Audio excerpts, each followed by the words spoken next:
Hello, welcome back. Today we have Priory of the Sacred Flame, 10 Mythic, as the Master of Harmony Monk. This is the route I used, but this route is only viable up until 9 and maybe even a 10 if you have like really good DPS and heals. There's another route that I'll be using for 11s and higher. This is the gear, 24% crit, 27% versatility. I get up to 28% crit when I use the aggression flask, which means that my stats are pretty much a bit balanced. I know some people want to get 30% crit, but I'm okay with 28 and 27% respectively. Anyways, this is one of the harder Mythic Plus dungeons. If Grim Batol was difficult last season, this is very similar to that. And it mainly has to do with the fact that a lot of these mobs are just very hard to deal with. So you can see this first pool is a bit difficult, but I'm trying to gather as many of these as I can. The group kind of reassured me before the start that they were pretty good DPS, and I had to trust them. It's kind of hard to find good DPS and heals, but they all seem to be a pre-made, so I have to thank them because they kind of carried me in this one. The whole group is comprised of 5 melee. There's not a single range. So Red Pally, Havoc DH, Windwalker, and Mistweaver, sorry. This first pull, if you're gonna pull all 3, you're gonna want to pull them to the side over here. That pack that's patrolling on the top left is not gonna pull into you. You have to be a lot closer to the wall for it to pull. And it also lets the patrol on the top right kind of move around without you having to pull them. What I could have done here was probably chain them a little earlier, but a lot of what you're gonna see in this video is me chain pulling a lot of these things. Just because if you pull small packs at this level, you're not gonna time. You really definitely need to start chain pulling. Yes. The biggest headaches here are gonna be the sharpshooters, and that's because there's a lot that they don't do. Which is kind of run into the group. I didn't use the Blackout statue method here. I probably will be testing it at some point just to see if that'll bring them in closer. Should definitely hope. But one thing you can do is you can just paralyze one. Just so that you only have to deal with one at a time, and then you kind of navigate the pull. You bring the rest of the pack into the one sharpshooter. But here, as you can see, the DPS is crazy. Everybody's over 4 million, so we're doing pretty good. Here, I just wanted to pull the mini boss, but he ends up pulling the whole pack, or half the pack that's over there. So now we're dealing with 5 mobs and the mini boss.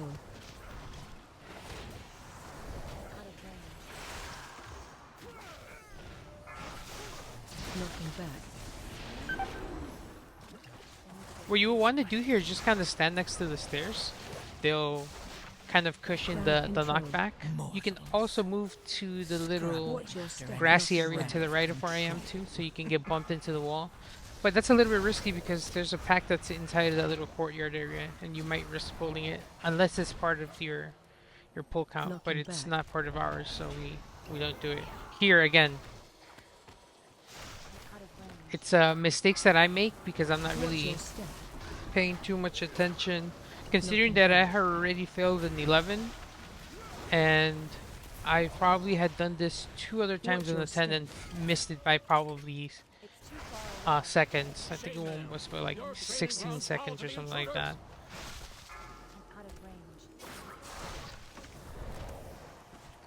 Watch your step. So a lot of this stuff is stuff that we kind of didn't need to clear. Here Chainmail was coming. We didn't need to pull any of these packs for Chainmail.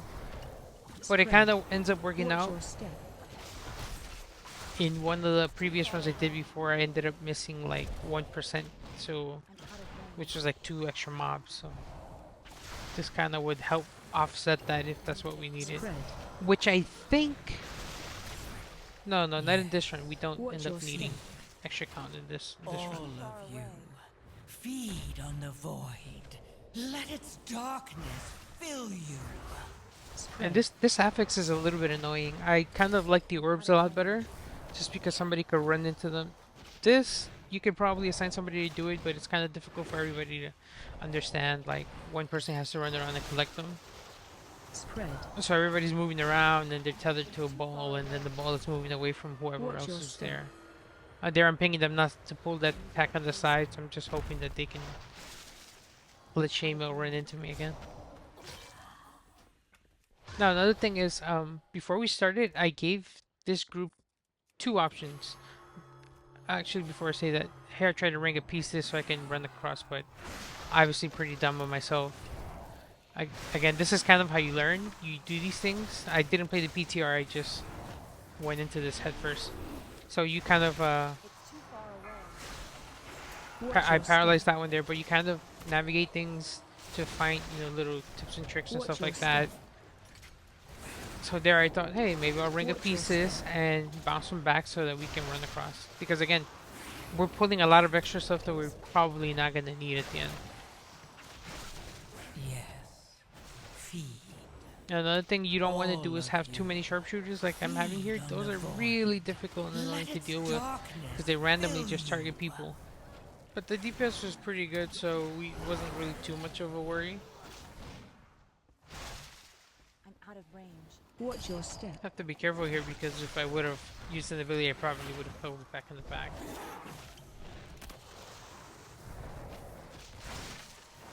And I can't really chain pull here because this sharpshooter is gonna just stay in one spot, so we have to really kill it before we can keep on progressing. It's a little bit annoying.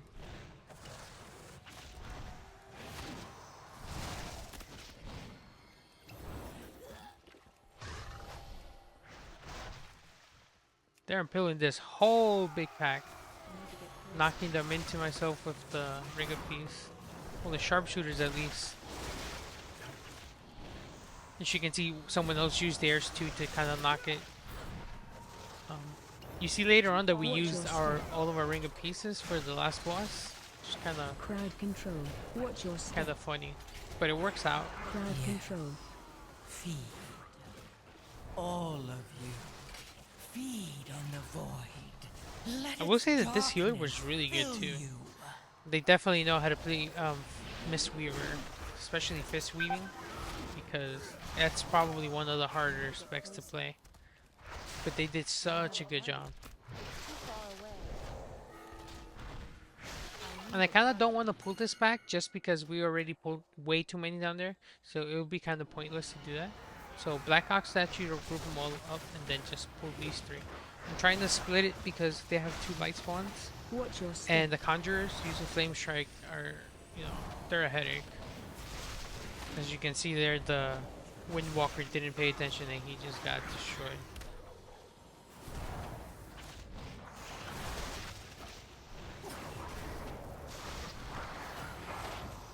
There, I think what the priest was trying to do, the Mistweaver was Watch your trying to step. do is, so you put two ring of pieces together, overlapping like a Venn diagram sort of, and the mobs will bounce back and forth between them.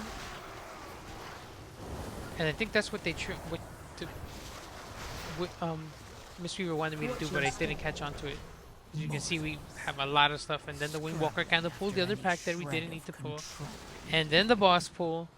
So this got a little bit crazy. But again, this is the difference between a really good healer and then somebody who's just progressing with you, because we have a lot of packs on us. We have a lot of casters, so there's a lot of Watch casts that your are step. going to go off because clearly we're not all going to be interrupting the ones that we need. We're all taking AoE damage and the boss is pummeling me. Crowd control. There I used my Weapons of Order to proc the News Out talent for the 40% damage stagger. I'm out of range. And it wasn't that hard. I think with any other healer, I probably definitely would have wiped here. It's just so hard to tank a lot of this stuff because you take a lot of magic damage or holy damage. Yes. Feed. All of you. Feed on the void. Watch your step. Let its darkness fill you. Had to execute that just to make sure that the flame strike didn't go off and potentially kill everyone.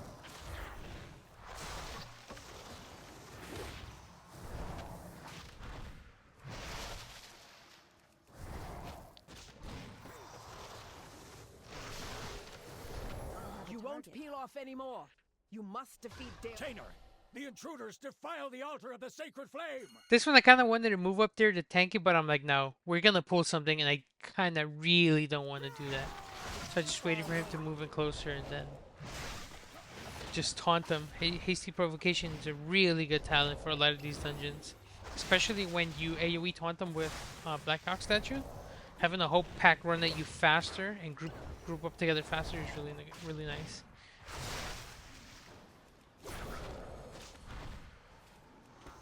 In the other route that you can take for this place, this Taener Duelmal would be the mini boss that would stay with Dailcry. And the reason for that is because a lot of his damage can be interrupted and dodged. So for example, Cinder Blast, which is an ability that will kind of, I guess the word would be daze or something like that. The tank can be interrupted while you AoE, you get out of the AoE that he does, and you can interrupt again his cast. On the contrary to, for example, here we decided to leave Emberlands. You can't interrupt any of her damage. You just kind of have to heal through it, and a lot of it is dangerous because she applies a 25% damage taken debuff into the tank. So here's armor followed by divine judgment means that the bleed that's already applied to me gets amplified by a lot. So it's kind of difficult to tank through that. Defensive. As you can see, my stagger is always in the red. Like, I'm taking too much damage constantly. And I'm always trying to clear. I'm always attempting to clear it using blackout combos with Keck Smash. That in conjunction with Quick Brewing, the talent, makes it so that my brews are up a lot faster. As you can see there, I already have a purifying up for whenever I need to use it. Defensive. And if you notice, I use Celestial Brew when I have at least 3 charges. Or if I have 6 already, I'll try to Celestial Brew just to make sure that I get the max amount of stacks out of it. Eliminate these vermin. Feel embers rise. It's one of those things, using max Celestial Brews using Celestial Brew at max stacks is something that's kind of hard to optimize, considering the fact that sometimes you might be at the optimal amount of charges before you can blackout kick into Celestial Brew to get the max stacks. But all of a sudden you have the Purify, so now you have the more charges than you need. So it's like if you're not really unless you're really paying attention to the amount of charges, you're probably gonna go over charges a couple of times, or fall like 1 charge behind the max, which is 6. And again, Black Ox Statue tech, so it's so good. There I AoE taunted all of them just to make sure that I can stack them all by this corner, and then you kind of just move them little by little. As you see that the Consecration cast is about to go off, you just move over to the side. You just kind of want to kite them around a little bit. Mortals, scrabbling after any shred of control. These paladins, you have to be careful so you don't pull more than maybe like 3, because Sacred Toe will definitely wipe you if they go off back to back. It's too far away. I'm just trying to collect all of them in this corner here, but I missed getting aggro into one of these Templars and almost killed one of the rat. But again, the healer has been so good. Like, his mana never went below like a certain threshold, where I've done runs with other healers where we would have to wait for them to drink after like 2 pulls. And all of this kind of adds up because it's like you have to wait 5 seconds, 10 seconds after every 2 pulls to let your healer drink. If it's a 20 pull instance, that already is like a 2-minute penalty that you have because you've been waiting for the healer to drink. Not to add any of the deaths that you might have. So it's always good to find or to have healers that are really good, I guess, especially this early on. It's gonna be definitely interesting to see how far they can get this season, because I know that they, by the time I'm recording the the voiceover for this video, they've done like 15s and 16s. So I'm pretty confident that they'll be doing 20s within the month or something like that. Vengeance Demon Hunter has definitely been like doing really good in those skis. Not to say that Prod Paladin isn't still pretty good, despite the fact that they got nerfed a little bit, but as you can see here, having a tank that can self-heal a lot is a must. It's a plus. Because it allows your healer to focus on the rest of the team while you're sitting comfortably at like 90% health and your health isn't budging. Watch your feet.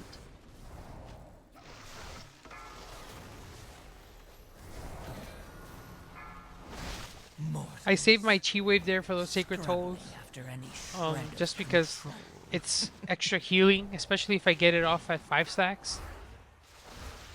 You can see that I'm pulling all of these out again. It's just easier so that I can LOS the casters. We can LOS the casters and get them into that one corner. The faster that they group up, the easier it is for us to continue. Watch your feet. DPS them down.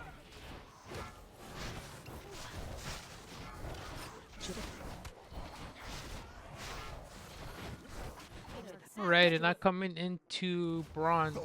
So I pinged them that we're gonna start on this left side because we want to make sure that we all move together after he uses his first AoE. But we have to make sure that we're all still standing there before the AoE cast goes off. You'll see right now. So hammer purity, we're all still there, and then we move as soon as it casts. Just because those hammers can spread. And you want to make sure that everybody's away from there. We got a really good sacrificial spire spawn. Enough of us can take a hit. We each took one. And we're all very mobile, so we can jump out of this really fast. The flame empowers me. So for Vindicator's Wrath, it's a lot of magic damage. You can use diffuse magic. I had to use it there just to get the cooldown out of the way. And again, pinging. We're always pinging where you have to move. You have to make sure that your team is moving together. You don't want to randomly pick a side, and also let them know that they have to be stacked really near or real close to the boss. The boss doesn't really do any AoE to specifically get any casters killed if they're standing on top of him, for example. I am healed. And again, chi bursting just to get the AoE healing for my team. Watch your step. And that's the whole fight. You know, you just have to ping to make sure that your team knows where you're gonna run in case they use any targeted abilities. There I committed dampen harm to that Vindicator's Wrath. mortals, scrabbling after any shred of control. Flame cleanse you.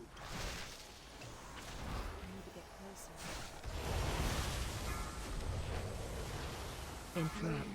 Watch your step. Holy hammer. I can't attack that. The healer is just like working overtime. But the healers are making it look so easy because they're also doing damage. They're doing roughly 450k DPS, which is pretty good.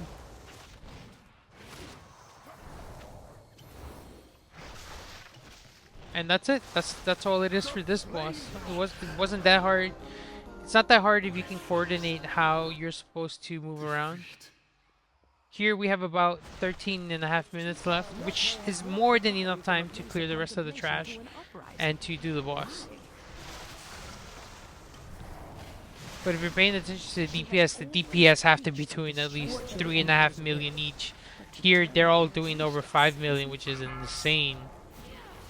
But then again, it's some of the top melee DPS for this season. Ret, Havoc, and Windwalker. Windwalker got a lot of buffs, so it's kind of nice to see them back on top. I don't personally play it. I'm not good at it. I played it one time last season for heroic Nurbar raids, only because some of the guilds I ran with required me to DPS because they wanted to get some of their guildies' experience in tanking certain runs.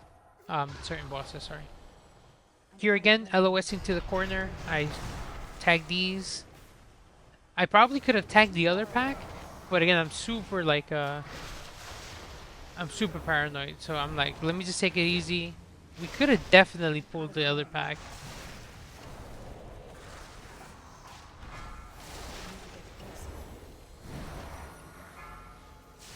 If I remember correctly, what I was thinking was if we can get one paladin or the whole pack down to around 50%, I'll pull the rest. And yeah, that's exactly what I did. Yeah, I think I know myself too well at this point. I feel like it's comfortably the only way I can chain pool as a brewmaster Watch because your feet.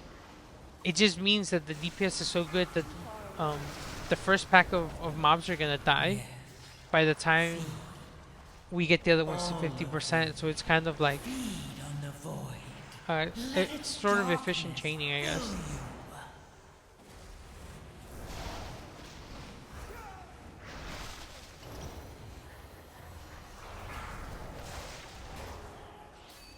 Belladar is the crucible. It And burns so in there, the I'm just letting them know that I'm gonna pull this pack, blinding light kind of reveals pull them the together. we Arathi lacked. But we also have to be careful with the patrol that's there. We don't want to pull it unless, again, this pack is kind of at 50%. Just because it can be like a lot of damage. The patrol has a lot of casters, and for us to keep control of all of that is a bit difficult. So there, I'm just trying to keep an eye on them. But once this mage dies, I know that we can probably pull the patrol and we'll be okay.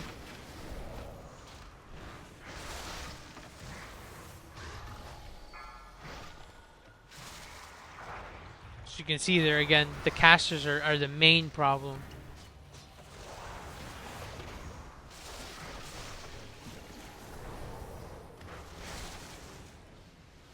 Interrupt. Interrupt that one to get them into the whole pack, and then just let everybody just do their thing. You have to be careful with these light swans, because if you DPS them down first and you can't get the whole packs out of the circle, they'll heal everyone for 35% health. So if the whole pack is at 30% and the light spawn dies on them, they're gonna go back up to 65%. So they're even essentially erasing all of your DPS. Yeah, the red paladin died. He just stayed right on top of it, I guess. I think they're all just like tunneling real hard, like really concentrated and not paying attention sometimes. That or he really played it risky. He wanted to make sure to get the light spawn before I went off. But I wouldn't recommend that. Again, more Black Ox statue tech. It works really well for getting casters to run into the middle so you can group them up. If I would have ran in there and keg smashed everything, the two priests would have been too far apart. And it would have made it more difficult for me to kind of get them into the same area.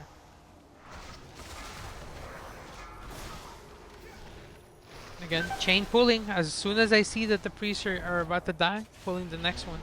And this is the only way we can kind of time a lot of these dungeons. If you remember last season, Grumbatol and what was the other one? Dawnbreaker and stuff like that. Like constantly, as soon as the packs are 50%, like just keep pulling everything else. It's just because everything gets so overwhelming. If you don't have a really good healer, you're gonna suffer. The 10% damage reduction definitely is a game changer between the two specs. But based off of what a lot of other people have been saying, apparently Master of Harmony will be a little bit better this season. Still kind of too early to tell, just because a lot of the better Brewmasters haven't gotten their 4-piece or haven't gotten the specific eye levels that they need so that Brewmaster can kind of come out on top. Oh, sorry, Master of Harmony can come out on top. All of this is almost dead, and I'm just kind of just gonna go into the boss. The healer doesn't need mana. Everything is looking good. Though there we probably could have all died in white, and then Watch your step. that would have been a bit ridiculous. Face away. And if you look at the little Raider IO timer on the right, it says we went over by 7. Incoming. Yes. So we pulled way too many extra packs. We definitely probably did not need to pull as many as we did. So that's why it's kind of important to be careful outside, not to pull more than you need. Because in the inside, there's very little that you can skip. It's essentially you have to pick, you have to Two. pick a lot of the majority of the ads that are inside and skip like 2 packs, which is nothing pretty much. AOE incoming. There I'm letting them know that as soon as we get upstairs, because we're 3 Brewmasters, we can Ring of Peace the ads that are coming up. You'll see it right now, but I'm letting them know that I'll go first, then the healer, and then the Windwalker. Face away. 3, This could potentially work. Well, this actually kind of works with Watch your step. two sorry, two monks, AoE incoming. and it helps that transition phase that uh go a little bit smoother, just because nobody gets pummeled by any of the risen Watch your step. ads. Brothers and sisters, hearken to the flame! We got to this point, and I was feeling confident. I was like, you know what, like, I think we'll be okay. Like, there's nothing to worry about. But here, so we're all melee, we're all stacking, and then we're waiting for these neophytes to come to the top, because as soon as they get to where we're at, I'm gonna drop my Ring of Peace, and here they're just bouncing. No one's getting hit. Maybe the Demon Hunter. He drops his darkness, but we have another Ring of Peace, and that's it. They're all dead. AoE incoming. And that could be very dangerous with other compositions, because those neophytes hurt. If two or three of them whack anyone, they're pretty much dead. Watch your step.